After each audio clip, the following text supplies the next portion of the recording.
L'arrivée de la fibre optique a été décidée pour le ou les immeubles que vous verrez. Mais comment va se dérouler le raccordement? Voici une visite guidée en 5 étapes. La société Rosas est votre interlocuteur. Elle commence par poser un panneau d'affichage dans l'entrée de l'immeuble pour informer les résidents des travaux et de leur durée. Depuis ce qu'on appelle un NRO, un nœud de raccordement optique, la fibre optique est acheminée jusqu'à l'immeuble via des fourreaux situés sous la voie publique pour atteindre un point de mutualisation. Il s'agit d'un boîtier métallique ou en plastique dont la taille varie en fonction du nombre de logements composant l'immeuble. De là, les câbles de fibre optique sont acheminés vers les colonnes montantes dans les cages d'escalier, soit en empruntant des gaines techniques existantes, soit en circulant dans une nouvelle goulotte.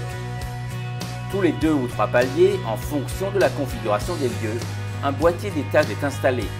C'est un boîtier de dérivation des fibres optiques vers les différents logements. La fibre optique est tirée à l'intérieur des appartements. Le technicien de Rosas qui réalise ces travaux installe également les équipements en fonction de l'offre qui a été choisie par le client final.